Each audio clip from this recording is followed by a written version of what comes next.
जरा ध्यान से देखिए, ये वही गलियां हैं और वही रास्ते और वैसा ही काफिला। गाड़ियां कम ज्यादा हो सकती हैं लेकिन मंजिल भी वही है, आजम खान का आशियाना। लेकिन रंग बदल गया है। कुछ दिनों पहले सपा सुप्रीमो अखिलेश यादव आजम खान के परिवार से मिलने रामपुर पहुंचे थे और अब चंद्रशेखर आजाद कुंदरकी में रोड शो करने के बाद सीधे रामपुर आजम खान के परिवार से मिलने पहुंचे। आजम खान के बड़े बेटे ने चंद्रशेखर आजाद का स्वागत किया। चंद्रशेखर आजाद ने कहा है कि आजम खान के परिवार के साथ इमोशनल लगाव है। इसके बाद आजम खान के केस और उनके बेटे अब्दुल्ला की बहादुरी की बात हुई तो चंद्रशेखर आजाद ने योगी सरकार पर हमले शुरू किए। याद है, मैं एक बार इस घर में मैं पहले आया।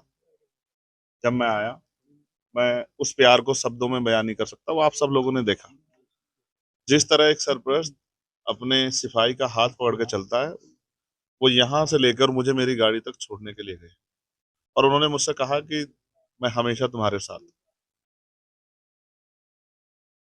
जब भी उन्होंने मुझे याद किया, मैं फोन के जरिए किसी भी जरिए उनके टच में रहा। जब जेल में वो गए तो मैंने उन साथियों को फोन किया जिनके जरिए मेरी बातचीत होती थी, तो मुझे एक खबर आई कि अभी वो ना आए। मैंने लगातार प्रयास किया लेकिन अब मेरे पास एक साजिश की खबर थी और आप जान सकते हैं उत्तर प्रदेश सरकार ने अपने विरोधियों को सरकारी मशीनरी के जरिए किस तरह से नुकसान पहुंचा है। तो मैं अपने छोटे भाई के नाते अब्दुल्ला से मिलने के लिए गया और यहाँ, क्योंकि मैं आज कुंदरकी में था, तो उनकी भी ये इच्छा थी, सरकार ने इस पर ध्यान भी नहीं दिया। और वो ऐसी जगह है जहाँ नुकसान पहुंचाना आसान है। लेकिन जिस तरह बहादुरी से उन्होंने मुझसे बात की तो मुझे एहसास हुआ कि ये मुसीबत उनको तैयार कर रही है एक बड़े लक्ष्य के लिए। कुदरत उनसे बड़ा काम लेना चाहती है, इसलिए उनको तैयार कर रही है। फिर मैं बहुत जल्द आजम साहब से मिलने के लिए जाऊंगा। जैसा मुझे पता लगा है कि आप बहुत बातचीत नहीं हो रही, तो मैं जानना चाहता था कोई ऐसी बात जो आपकी जानकारी में हो तो मुझे बता दी जाए।